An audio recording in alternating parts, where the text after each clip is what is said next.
FTP நேயர்களுக்கு வணக்கம். இன்று நம்மோடு நேர்காணலுக்காக இணைந்திருக்கிறார் திமுகவின் அயலக அணி நிர்வாகி காதர் அவர்கள். வணக்கம். வணக்கம். வணக்கம். திருச்சியை சேர்ந்தவர் நீங்கள். திருச்சியில விஜய் அவர்கள் முதல் பிரச்சாரத்தை தொடங்கி இருக்கிறாரு. எப்படி பாக்குறீங்க இந்த பிரச்சாரத்தை? பிரச்சாரம் பண்றது வரவேற்கத்தக்க கூடிய விஷயம். பட் சில குறைகள் இருக்கு அவர்கிட்ட. ஒரு ஸ்கூல் ஸ்டூடெண்ட் மாதிரி சாட்டர்டே சண்டே ஸ்கூல் ஸ்டூடெண்ட்ஸ்க்கு லீவ் விட்டா ஜாலியா ஆயிடுவாங்க. அதே மாதிரிதான் விஜய் சாட்டர்டே மட்டும் தான் பிரச்சாரம் வச்சிருக்காரு. மிச்சம் 5 நாள் வீட்டுல உட்காந்து பிளே ஸ்டேஷன் விளையாடுறாருன்னு நினைக்கிறேன். என்ன பண்றாருன்னு தெரியல. கட்சி அலுவலகம் பனையூர்ல 4 to 5 தான் திறக்கிறாங்க. அதே மாதிரி பிரச்சாரத்தை சாட்டர்டேஸ் மட்டும் தான் வச்சிருக்காரு. ஏன் இது டார்கெட் பண்ணி வச்சிருக்காரா, இல்ல ஒரு முதிர்ச்சி இல்லாத அரசியல்வாதின்னு கூட சொல்லலாம். முதிர்ச்சி இல்லாத அரசியலின்மை, அதுக்கப்புறம் அரசியல் பக்குவம் இல்லாதவர் தான் இது மாதிரி பண்ணுவாங்க. பிரச்சாரம் சாட்டர்டேஸ்ல மட்டுமா? ஏன் மற்ற நாட்கள்ல ஆட்சி பீடத்துல உட்காரணும்னு சொல்றீங்க. ஏன் வாரத்துல 7 நாளும் நீங்க பிரச்சாரம் பண்ண முடியாதா? இதுதான் என்னோட கேள்வி. 7 நாள் பிரச்சாரம் பண்ணுங்க, மக்களுக்காக வெளியில செயல்படுங்க சார். பிரச்சாரம் பண்ணுவீங்க, சரி ஒத்துக்கிறேன். மக்களுக்காக பாருங்க, பல தலைவர்களோட பிறந்த நாள் வருது, நினைவு நாள் வருது, வெளியில மாலை அணிவீங்க. அதாவது அலுவலகத்துக்குள்ளே அரசியல் பண்ற ஒரு அரசியல்வாதி இவர் தமிழகத்தை எப்படி காப்பாத்த போறாரு, ஆட்சி பீடத்துல உட்கார போறாரு? நீங்க ஸ்கூல் ஸ்டூடெண்ட் மாதிரி அப்படின்னு விஜயை கம்பேர் பண்ணி. ஆமா, ஆனா ஒரு வாரத்துக்கு மீடியாவையே விஜய் அவர்கள் ஆக்குப்பை பண்ண போறாரு. முதல் 3 நாட்கள் விஜய் அவர்கள் பேசிய பேச்சானது விவாதமாகும். அடுத்த 3 நாட்கள் என்ன மீடியாவை ஆக்குப்பை பண்றான்னு சொல்ல முடியாது. எங்களை மாதிரி டாக்டருக்கு எல்லாம் பல வேலைகள் இருக்கு. எங்க தலைவர் மாதிரி பெரிய தலைவர்களுக்கெல்லாம் மக்களை பாதுகாக்கக்கூடிய வேலைகள் இருக்கு. இதை விட்டுட்டு நாங்க அவர் பின்னாடி மக்கள் போக மாட்டாங்க. நான் மீடியாவை டிஃபைம் பண்ணி இந்த இடத்துல பேசல. மீடியாவை ஆக்குப்பை பண்ண போறான்னு சொல்றது தப்பான விஷயம். இது மக்களை ஏமாத்தக்கூடிய செயல் தான் இது சொல்ல முடியும். குறிப்பா நீங்க இந்த புகைப்படத்துக்கு போட்டோ போடுறத பத்தி சொல்லியிருந்தீங்க. மதுரை மாநாட்டுக்கு போனாரு. மதுரையினாவே இருபெரும் தலைவர்கள், ஒன்று தேவர், இன்னொருவர் இமானுவேல். அவங்க 2 பேர் பெயரையும் அந்த இடத்துல பயன்படுத்தல. ஆனா நேத்து 3:47 அந்த நிமிடத்துல மாலை பொழுதுல போட்டோ போடணும்ன்ற அவசியம் என்ன? தலைவா, அந்த போட்டோவே உங்களுக்கு ஏஐல எடிட் பண்ண போட்டோ தலைவா. இமானுவேல் சேகர். ஆமா, ஏஐல எடிட் பண்ணின போட்டோ. அந்த பேக்ரவுண்ட் நீங்க கூகுள்ல சர்ச் பண்ணீங்க, ஏஐ பேக்ரவுண்ட்ல சர்ச் பண்ணீங்கன்னா அவர் நின்று இருக்க பேக்ரவுண்ட் உங்களை டவுன்லோட் பண்ணிக்கலாம். டவுன்லோட் பண்ணி இமானுவேல் சேகரனார் போட்டோ அதை அஃபிக்ஸ் பண்ணி பக்கத்துல இவர் நிக்கிற மாதிரி அதை ஃப்ரேம் பண்ணி போட்டிருக்காங்க. அதே மாதிரி நீங்க சொன்னீங்க மதுரையில 2 பெரிய தலைவர்கள் இருக்காங்க. அவர் போய் இதே எங்க கட்சியா இருந்துச்சுன்னா அந்தந்த ஊர்ல உள்ள பெரிய பெரிய தலைவர்களின் சிலைக்கு போய் மாலை அணிவித்து மரியாதை செலுத்துவார்கள். மதுரையில மாநாடு வைக்கிறீங்க, ஒரு 2 நாள் முன்னாடி மதுரை மக்களோட பிரச்சாரம் பண்ணலாமே, ஏன் பண்ணல? மாலை போய் போடலாமே சிலைக்கு, ஏன் போடல? கட்சி மாநாடு நடத்துறாரு, கரெக்டா குறிப்பிட்ட 5:45 மணிக்கு மேல பேசல. அது சில உள்ளடி கருத்துக்கள் நான் கூற விரும்பல. மக்களை மாநாடு முடிச்சுட்டு மக்களை எங்களை மாதிரி கட்சி தலைவர்கள்லாம் எங்களை மாதிரி திமுக காரர்கள்லாம் மக்களை சந்திச்சுட்டு போவார்கள். பின்வழியா போன அரசியல்வாதிங்க இவரை எப்படி முன்வழியா தமிழகத்தை காக்க போறாரு? நிகழ்ச்சி நிரலே, மாநாடு நிரலே 7 மணி வரைக்கும் அரசு அனுமதி கொடுத்தது இல்லையா? அனுமதி கொடுத்தாலும் மக்களை நீங்க முடிச்சிட்டீங்க, உங்க மேடை பேச்சு முடிச்சிட்டீங்க, மக்களை சந்திக்க வேண்டியதானே? ஏன் பின்புறமா நீங்க கிளம்பி செல்லணும்? மக்களை சந்திச்சு செல்லாம.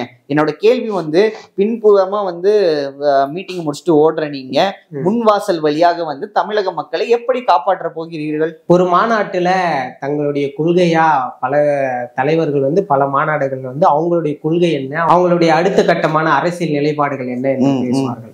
ஆனா பாஜக பேசக்கூடிய கச்சத்தீவு விவகாரத்தை கையில் எடுத்திருக்கிறார். பாஜக தானே திமுகவை எதிர்த்து கச்சத்தீவு விவகாரத்தை பேசியிருக்கு. அதனால நானே பேசிடுன்ற மனநிலைக்கு வந்துட்டாரு விஜய் அவர்கள்.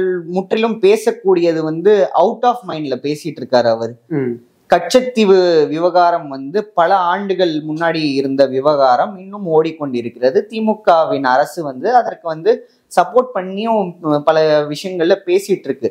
இந்த விவகாரம் நீதிமன்றமோ பல நம்ம நாட்டும் இன்வால்வ் ஆயிருக்க ஒரு விஷயத்த விஜய் எடுத்து பேசக்கூடியது ஒரு நார்மலா என்ன சொல்றது திசை திருப்பும் அரசியல் மாதிரி தானே இது செயல்பட்டு கொண்டிருக்கிறார். அப்படிதான் இந்த கருத்தை நம்ம கொண்டு போகணும். விஜய் அவர்களுடைய மாநாட்டு பேச்சுக்கு பிறகாக எத்தனை கட்சிகள் வந்து தாவேகாவோட இணைய போகுது பார் அப்படின்லாம் சொன்னாங்க.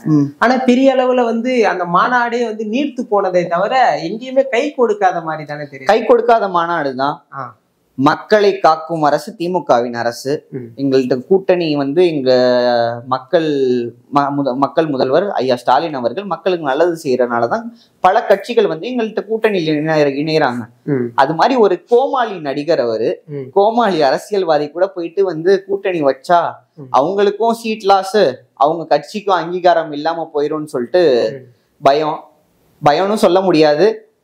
அவங்க அரசியல் கட்சி அவங்கவுங்க காப்பாத்திக்கணும், மக்களுக்கு நல்லது செய்யணும் அப்படின்னு சொல்லி நினைக்கிறாங்க. நல்லது செய்யக்கூடிய அரசியல்வாதிகள் எல்லாம் கூட்டணி கட்சிகளும் எங்க சைடு தான் இருப்பாங்க. எப்படிங்க வந்துட்டு இந்த எலெக்ஷன் போனா இன்னொரு அடுத்த எலெக்ஷன்ல வந்து இந்த கட்சியை பாட கட்டி உட்கார வச்சிருவாங்க. அது மாதிரி கட்சியில போய் கூட்டணி கட்சிகள் இணையுமா? முதல்ல நிச்சயமா. வாகை சூடும் வரலாறு திரும்புகிறது. மக்களாட்சி வந்து மனசாட்சி உள்ளவர்களால் மக்களாட்சி தேர்ந்தெடுக்கப்படுகிறது அப்படின்னு சொல்லி இருக்கிறாரு.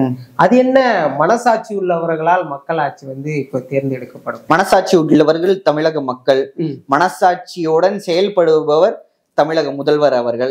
அதுதான் சொல்லிட்டாரு. வரக்கூடிய ஆட்சியும் 2026 ஆட்சியும் மனசாட்சி உள்ள தமிழக மக்கள், மனசாட்சியுடன் செயல்படக்கூடிய தமிழக முதல்வர் அவர்களுக்கு வாக்களித்து பெரும் வெற்றியை தரப்போகிறார்கள் என்று விஜய் அவர் பேச்சிலே குறிப்பிட்டார். அவருடைய அறிக்கையானது திமுகவிற்கு ஆதரவான அறிக்கைன்னு நீங்க சொல்ல வரீங்க? எங்களுக்கு தெரியலங்க. அவர் வந்து மேடை பேச்சுல வந்து எங்க தலைவரை இரண்டாம் கட்ட தலைவர்களையும் பேசலாம். பட் எங்க கொள்கையை பிடிச்சிருக்கலாம்ல, கொள்கை பிடிச்சு கூட அந்த வார்த்தையை சொல்லியிருக்கலாம்ல. நிச்சயமா. ஏன்னா மாநில மாநாட்டுல வந்து அங்கிள்னு குறிப்பிட்டு பேசுறாரு. இப்பொழுது நீங்க சொல்றதெல்லாம் வச்சு பார்க்கும்பொழுது மறைமுக பிரச்சாரம் வந்து திமுகவிற்கு தாவேகா பண்ண போகிறதுன்ற ஒரு பார்வை இருக்குமோ? யார் பிரச்சாரம் பண்ணாலும் அது அவங்களுக்கு எங்க கட்சி நல்லா செயல்படுதுன்னு சொல்லிட்டு மக்களுக்கு தெரியும். பிரச்சாரம் பண்ண அவங்க ஏன் பிரச்சாரம் பண்ணி நாங்க ஜெயிக்கணும்னு சொல்லிட்டு எங்களுக்கு இது இல்லைங்க. மக்களை நம்பி இருக்கோம். மக்கள் தீர்ப்பே மகேசன் தீர்ப்பு. மக்கள் தீர்ப்பை வழங்குவார்கள். மீண்டும் ஆட்சி பீடத்தில் தமிழக முதல்வர் அவர்கள் அமருவார். 200 234 ஜெயிக்கக்கூடிய வாய்ப்பு திமுக அரசுக்கு இருக்கிறது. அதை எங்களை மாதிரி வந்து தொண்டர்கள் தளபதி தலைவர் அவர்கள் காலில் வந்து சமர்ப்பிப்போம் என்று ஆணித்தனமாக நாங்க இந்த கருத்தை கூறி முடிக்கிறேங்க. தாவேகா வந்து போகும் இடமெல்லாம் கூட்டம் கூடுகிறது என்கிறார்கள்.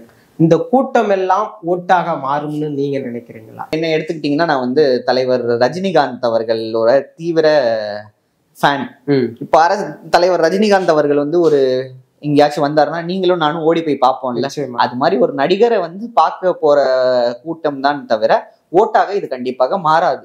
ஒரு விஷயத்த பேசும்போதே நீங்க தவிர்த்துட்டீங்க. ஏதோ 6 மணி சீக்ரெட் அப்படின்னு. அந்த 6 மணி சீக்ரெட் 6 மணி சீக்ரெட்லாம் நான் சொல்ல விரும்பல. தமிழக மக்களே வந்து கூடிய சீக்கிரம் அதை புரிஞ்சுப்பாங்க.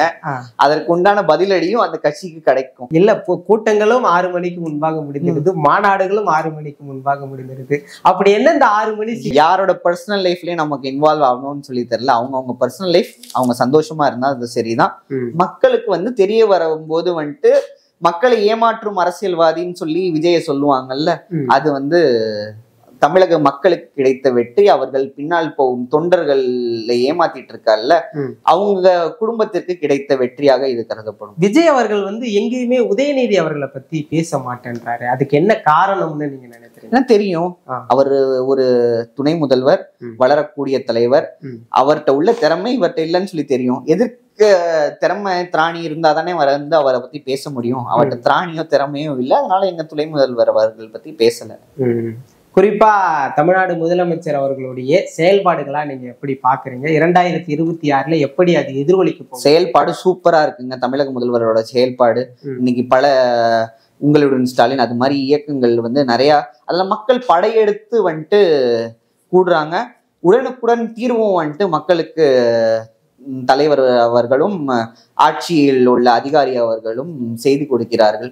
மக்கள் வந்து நம்பிக்கை வச்சு வராங்க. அதுக்கு உண்டான விஷயங்களை நாங்க கடந்த 5 வருஷமா செஞ்சுட்டு இருக்கோம், இன்னும் செய்வோம்.